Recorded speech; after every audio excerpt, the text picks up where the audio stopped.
আচ্ছা, লাস্ট ভিডিওতে আমরা দেখেছিলাম যে এমএস এক্সেল এর যে প্রজেক্টটা আমাদের বানাতে হয় সেটা আমরা কিভাবে বানাবো সেটা আমরা কিছুটা দেখেছিলাম। তো আজকের ভিডিওতে আমরা প্রজেক্টটা কমপ্লিট করব, মানে আর যা যা কাজ আমাদের করতে হয় প্রজেক্টের মধ্যে সেই কাজটুকু আজকে আমাদের দেখে নিলে পুরো এমএস এক্সেল প্রজেক্টটা আমাদের কমপ্লিট হয়ে যাবে। তো আমরা অলরেডি আগের দিন যে একটা ওয়ার্কশিট বানিয়েছিলাম যেখানে আমরা স্টুডেন্টদের মার্কশিট তৈরি করার চেষ্টা করছিলাম, সেই স্যাম্পল ওয়ার্কশিটটা বানানো, যেটা আগের দিন আমাদের যেই অবধি লাস্ট কাজ করেছিলাম যে সেই ওয়ার্কশিটটা একটু আমরা খুলে নিচ্ছি। সেই ওয়ার্কশিটের উপরেই পরবর্তী কাজগুলো আমরা যেটা যেটা করতে হয় বলেছিলাম সেগুলো করব। তাহলে আমরা একটা আগে ক্রিয়েট করা নিজেরা যে তৈরি করেছিলাম সেরকম একটা ওয়ার্কশিট খুলে নিলাম, যেখানে কিনা আমরা কোনো একটা স্কুলের ক্লাস 12-এর স্টুডেন্টসদের মার্কশিট আমরা তৈরি করছিলাম। তো আমরা লাস্ট যেটুকু অবধি কাজ করেছিলাম সেটা হচ্ছে যে প্রত্যেক স্টুডেন্টের টোটাল মার্কস বেস্ট অফ 5 সাবজেক্টসের টোটাল মার্কস ক্যালকুলেট করার জন্য যে প্রসেস সেটা আমরা দেখেছিলাম, যে প্রথমে তাদের 6টা সাবজেক্টের মার্কসের টোটাল আমরা নিচ্ছিলাম, সেখান থেকে তার মিনিমাম মার্কসটা বাদ দিয়ে আমরা তার টোটাল বেস্ট অফ 5 সাবজেক্টসের মার্কস পাচ্ছিলাম। সেই বেস্ট অফ 5 সাবজেক্টসের টোটাল মার্কসের উপরে বেস করে আমরা আবার তাদের গ্রেডিং করেছিলাম একটা শর্তের উপরে বেস করে, যে 400-র উপরে পেলে তার একরকম গ্রেড হবে, 350 থেকে 400-র মধ্যে পেলে তার একরকম গ্রেড হবে। সেই গ্রেডিং প্রসেসটা কিভাবে করতে হয় সেটাও কাজটা আগের দিন আমরা করে রেখেছিলাম। তো আজকে আমরা দেখব কন্ডিশনাল ফরম্যাটিং অ্যাপ্লাই করা। যেটুকু অবধি আমরা কাজ করেছিলাম তার উপরে কিভাবে আমরা কন্ডিশনাল ফরম্যাটিং অ্যাপ্লাই করব সেটা আজকে আমরা দেখব। কন্ডিশনাল ফরম্যাটিং কিছুই না, মানে একটা নির্দিষ্ট কোনো কন্ডিশনকে মেনে আমাদের কোনো একটা সেলের ওপরে ফরম্যাটিং করা হয়। তো আমরা বলছি যে কি করব আমরা, যে যদি আমরা দেখি কোনো একটা স্টুডেন্টের গ্রেড এ প্লাস আসছে, সেই গ্রেডটা যেন আমার একটা নির্দিষ্ট কোনো একটা পার্টিকুলার কালারে দেখায়। ধরো যার গ্রেড এ প্লাস, সেই এ প্লাস লেখাটা যেন ধরো গ্রিন কালারে আসে। যদি কারোর গ্রেড হয় শুধু এ, তার যেন গ্রেডের এ লেখাটা ব্লু কালারে আসে। এরকমভাবে আলাদা আলাদা গ্রেড যাদের, সেই গ্রেডগুলো যেন আলাদা আলাদা কালারে আসে। মানে যাদের এ প্লাস গ্রেড তাদের সমস্ত গ্রেডগুলো গ্রিন কালারে দেখাবে, যাদের শুধু এ গ্রেড তাদের গ্রেডগুলো ধরো ব্লু কালারে দেখাবে, যাদের বি প্লাস গ্রেড তাদের ধরো ব্রাউন। এরকমভাবে প্রত্যেক আলাদা আলাদা গ্রেডের জন্য আলাদা আলাদা কালার দেখাবে। তাহলে এই আমাদের একটা কন্ডিশনের উপর মেনে আমাদের সেলগুলো ফরম্যাটিং হচ্ছে, তাই এই প্রসেসটাকে বলা হয় কন্ডিশনাল ফরম্যাটিং। তো সেইটা করার জন্য আমাদের যেই কাজটা করতে হবে সেটা এবার আমরা একটু দেখে নেব। তাহলে প্রথমে কি করতে হবে আমরা বলছি যে প্রথমে যে কলামের ডেটাগুলির ওপরে শর্ত অ্যাপ্লাই করা হবে, মানে শর্ত অ্যাপ্লাই করা হচ্ছে যেই ফিল্ডটার ওপরে, সেই ফিল্ডটাকে সেই কলমটাকে আগে সিলেক্ট করে নিতে হবে। তাহলে আমরা বলছি আমরা আর ওপরে এই কন্ডিশনাল ফরম্যাটিংটা করতে চাইছি গ্রেড ফিল্ডটার উপরে, গ্রেড কলামটার উপর। তাহলে সেই কলামটাকে আগে আমায় সিলেক্ট করে নিতে হবে। তাহলে এই কলাম হেডারে ক্লিক করে পুরো কলামটাকে আমরা আগে সিলেক্ট করে নিলাম।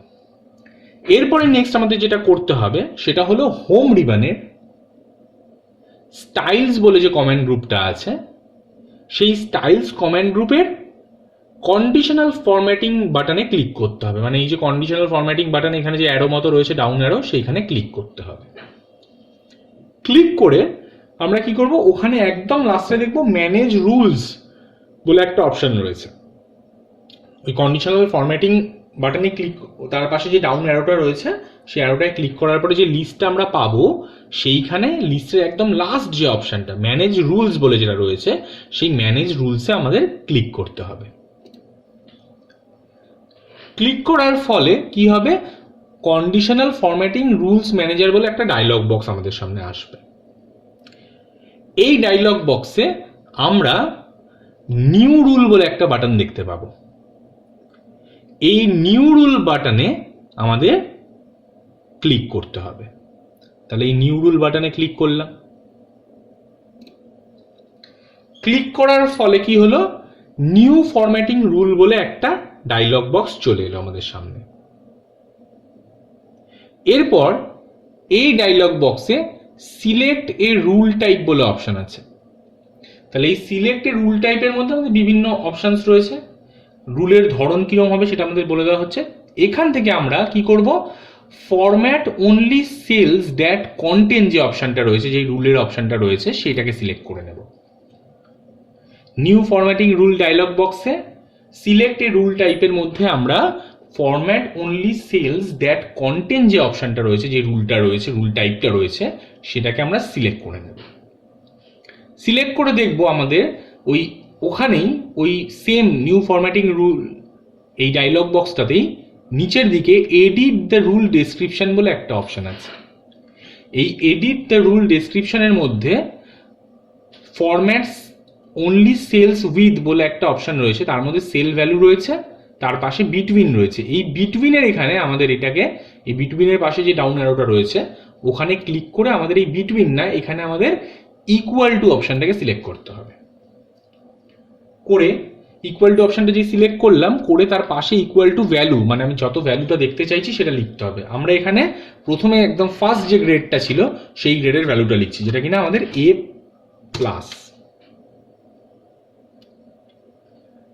এটা করার পরে আমাদের যেটা করতে হবে, এই ভ্যালুটা লেখা হয়ে যাওয়ার পরে সেলের ভ্যালুটা সমান সমান হবে A+, সেটা লেখা হয়ে যাওয়ার পরে আমাদের এখানে নিচে দেখবো একটা ফরম্যাট বলে একটা বাটন রয়েছে, এই ফরম্যাট বাটনে ক্লিক করতে হবে।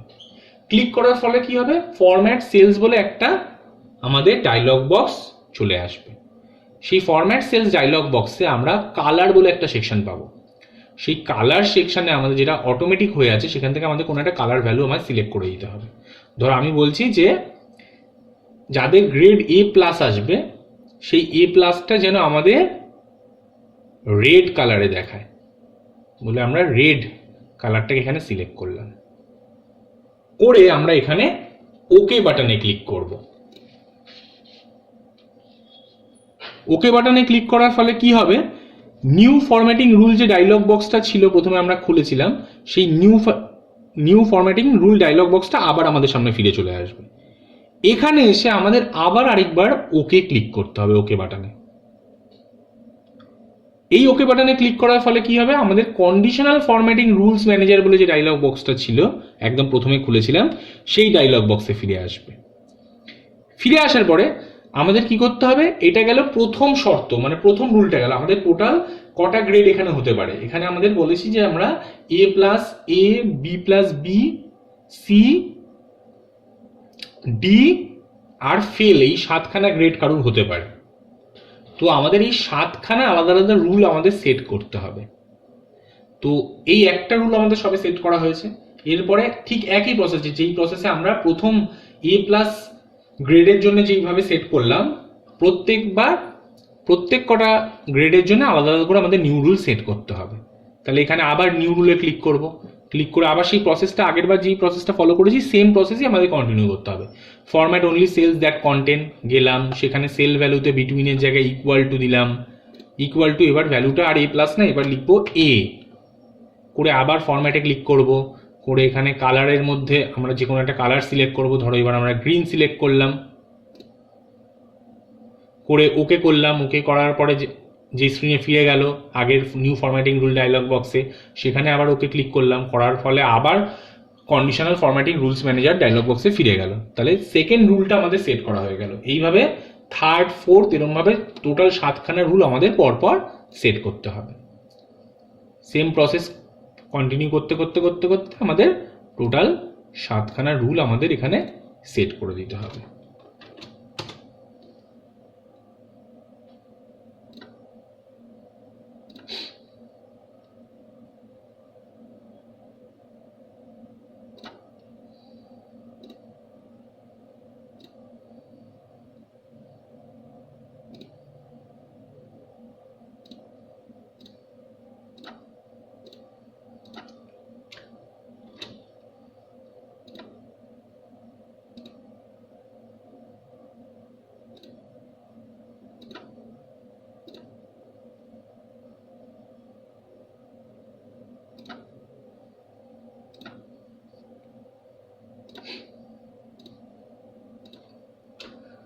B+ গেল, B গেল, C এলো। এবার ফরম্যাটে গিয়ে আবার একটা কালার কোনো আমায় সিলেক্ট করতে হবে।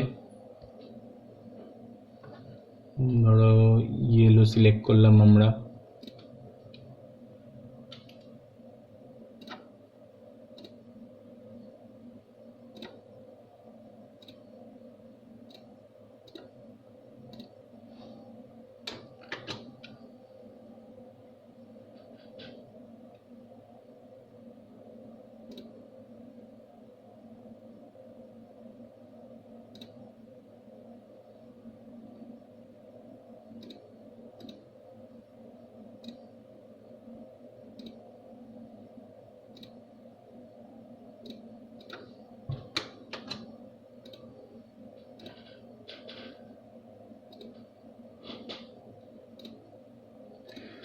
তাহলে এইভাবে আমাদের যতগুলো গ্রেড আছে সেই ততগুলো গ্রেডের জন্য আলাদা আলাদা আমরা আলাদা আলাদা রুল আমরা সেট করলাম।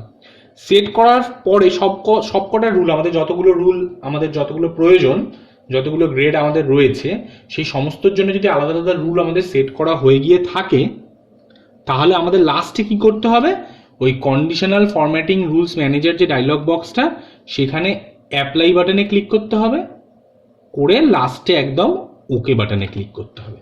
করার ফলে দেখো যে আমাদের যে আমরা কালার সিলেক্ট করে দিয়েছিলাম ফরম্যাটিং, কন্ডিশনাল ফরম্যাটিং এর ওখানে, সেই কালার হিসেবে এসছে। আমরা এ প্লাসগুলোকে আমরা রেড কালার দিয়েছিলাম, শুধু যাদের গ্রেড তাদের গ্রিন কালার সিলেক্ট করেছিলাম। এইভাবে যেই গ্রেডের জন্য যেই কালার সেট করেছিলাম সেই কালার হিসেবে কিন্তু এই পুরো কলমটা ফরম্যাটেড হয়ে গেছে। সেলগুলো সমস্ত কন্ডিশনাল ফরম্যাটিং সেলগুলোর উপরে অ্যাপ্লাইড হয়ে গেছে। তাহলে এইটা গেল আমাদের কন্ডিশনাল ফরম্যাটিং এর পদ্ধতি, কিভাবে কন্ডিশনাল ফরম্যাটিং করা হয়। আচ্ছা, আরেকটা যেটা আমরা করব, এই লাস্ট কাজটা করলেই আমাদের প্রজেক্টটা শেষ এমএস এক্সেল এর। সেই কাজটা হলো যে ডেটা শর্টিং, অ্যাসেন্ডিং অর্ডার বা ডিসেন্ডিং অর্ডারে যে শর্টিং আমরা করি, সেই ডেটা শর্টিং এর প্রসেসটা এবার আমাদের দেখতে হবে। প্রথমে কি করতে হবে আমাদের, আমরা চাইছি কি বেস্ট অফ 5 এর টোটাল মার্কসটার উপরে বেস করে সমস্ত রেকর্ডগুলো যাতে শর্টিং করা হয় ডিসেন্ডিং অর্ডারে। মানে যার বেস্ট অফ 5 এর টোটাল মার্কস বেশি থাকবে তার সমস্ত রেকর্ডগুলো আগে দেখাবে, এরকমভাবে সেকেন্ড হাইস্ট যে তার সমস্ত রেকর্ড তারপরে দেখাবে, এরকমভাবে পরপর যাতে ডিসেন্ডিং অর্ডারে পুরো ডেটাগুলো আমাদের শর্টেড হয়ে যায়। তো প্রথমেই আমাদের যেটা করতে হবে যে পুরো ডেটা রেঞ্জটাকে আমাদের সিলেক্ট করে দিতে হবে।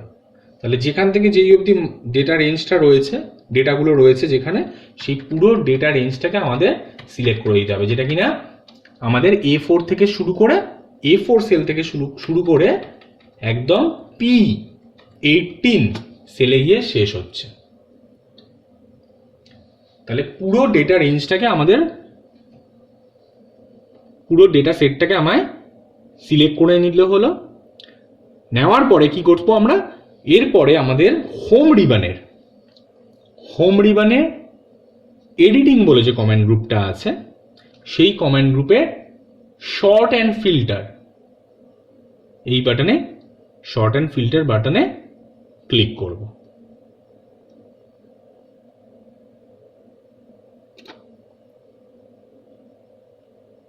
করার পর সেখান থেকে আমরা কাস্টম শর্ট যে অপশনটা রয়েছে সেই অপশনে, কাস্টম শর্ট অপশনে ক্লিক করব।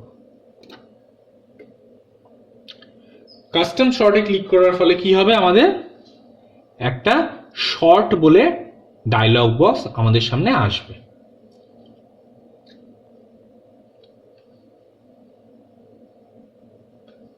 শর্ট বলে একটা ডায়লগ বক্স আমাদের সামনে এলো। এরপর যেই কলমের ওপরে আমরা শর্ট করতে চাইছি, যেই কলমের ভ্যালুর ওপরে আমরা পুরো ডেটাগুলোকে, রেকর্ডগুলোকে শর্ট করতে চাইছি, সেই কলমের নেমটাকে আমায় সিলেক্ট করে দিতে হবে।